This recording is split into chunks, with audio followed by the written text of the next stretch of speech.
YouTube? Just wanted to jump on here real quick. Today's Saturday, August 7th. I did a push day today. Just wanted to go over it, so we'll just jump right into it. I did something different. Normally when I do a push day, I'll start off with like flat dumbbell press or incline dumbbell press. Wanted to try something different, so I started off with pec deck flies. I prefer to do the pec deck or cable flies. For me, I feel a little bit more tension in the pecs as opposed to doing dumbbell flies. If you like doing dumbbell flies, feel free to continue doing those. Sometimes I'll do them just to break up the monotony a little bit. But I started off with pec deck flies. Nothing crazy, just started off with 15 to 20 reps. I think it was like 130 pounds to start, just to kind of, warm up the pecs, get the motion down. And then I worked my way up, I think, to like 170 on the weight stack. Nothing too crazy, and did like sets of 10 to 12. Did 4 sets of that, so that was nice. I think I might start implementing that as opposed to just jumping into flat or incline dumbbell press. So I did that. And then I got into the compound movement. So I started with incline dumbbell press. Like I said, I usually like to do dumbbell press as opposed to bench press. If you like to do an incline bench press, again, feel free to do that. Maybe a week you do incline bench press, a week you do dumbbell bench press. Kind of depends on, what feels better for you and what you like to do. Or you could program it to like having that 1 week, another week. Again, it's just up to you. So I did that incline dumbbell press. I think I worked my way all the way up to like the 90s. Nothing too crazy. Again, at the beginning of the set, just more working set. So it's like 55, 60 pounds. Whatever, something you can move the weight in a controlled fashion for like, 12 to 15 reps at the beginning, and then kind of work your way up to your working set on your last rep or your last set, anywhere between 8 to 10 reps with solid form. If you need a spotter to spot you on the last 2, definitely would suggest that. And another way, if you don't have like a spotter and you want to like go heavier, Smith machine, so you can lock out the weight with the hooks. That's also another great way to kind of implement progressive overload if you don't have a spotter or someone helping you. So yeah, that's another good thing to take advantage of if you don't have a workout partner. And then I did flat dumbbell press, basic, same thing with the incline press. Worked my way all the way up. It's like a working set of 8 to 10 reps for like the 4th set. And then I jumped into staggered stance dumbbell press. You could do overhead barbell press, whatever one you prefer. I like to do this staggered stance. It gives you more of a base as opposed to just standing with your feet, shoulder width apart. It'll just help, balance you out.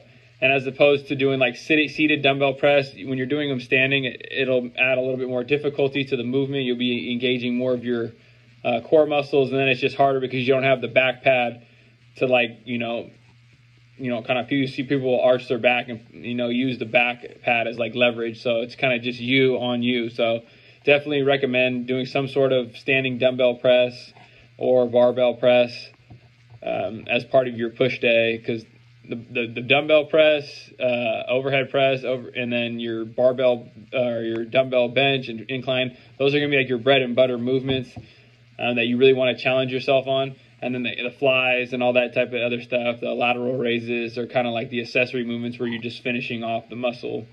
That's how I work out. It's mainly, like I said, for aesthetics. So that's what I do. And then you can do, front raises. I was doing front cable raises last week when I did my push workout.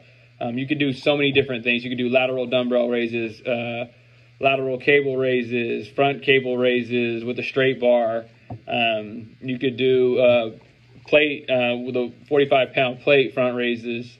Another great thing for push days is upright rows with a straight bar for your delts.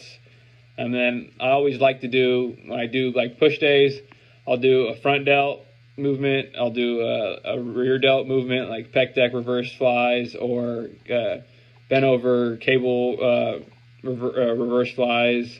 You could use dumbbells, but I just don't feel the tension as long as I do as opposed to like cables. So those are all different exercises you could add onto your push day to hit shoulders.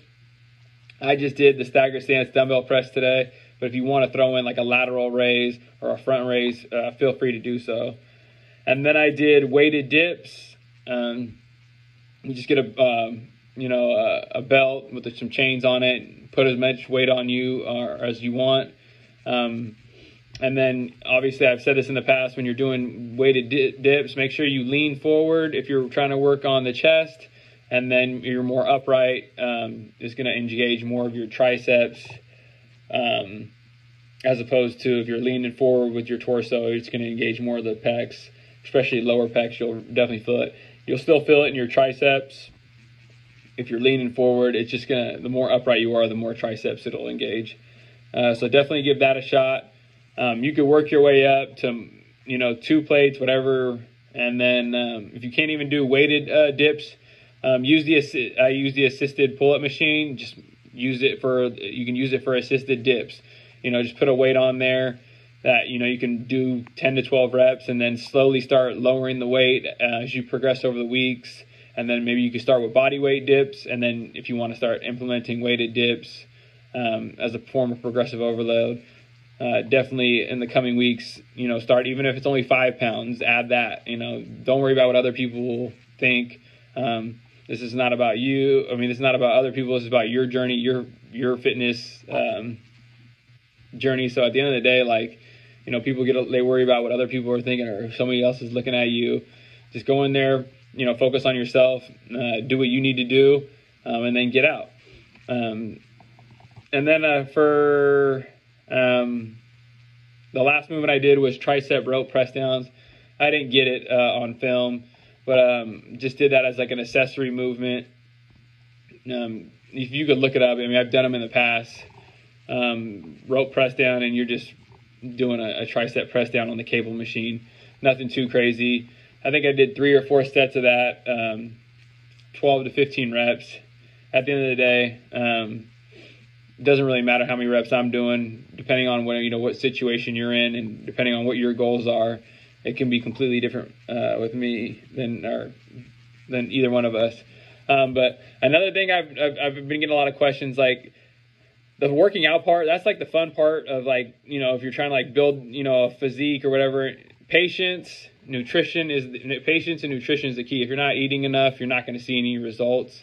So a lot of people are like, man, I'm working out hard. Are you tracking your calories? Are you eating enough? And a lot of people overestimate how much they think they eat. So just for a week, track how many calories you eat on a daily basis, and then average that out over a week, and then that'll be like your baseline calories. So try that, making sure you're getting enough protein in. You should be getting 0.8 to 1 gram of protein per pound of body weight. And then you can manipulate the carbs and the fats, depending on your goals, and whatnot. So 1 gram of protein is 4 calories. 1 gram of fat is 9 calories, and then 1 gram of carbs is 4 carbs. So you can manipulate that however you want to do it in order to figure out, what your macros are. After you figure out, what your total caloric intake is after tracking it for 7 days, you'll kind of have like a median caloric intake, and then you can kind of adjust it from there.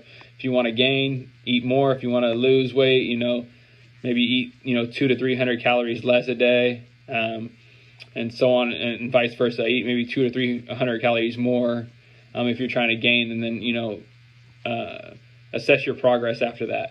But anyways, that was the push day. I appreciate it if you guys actually lasted this long in the video. I think I got a couple more subscribers, so I appreciate you guys, and I'll see you guys in the next video. I think it's a back day, so I'll put that one up pretty soon. All right, appreciate y'all. Out.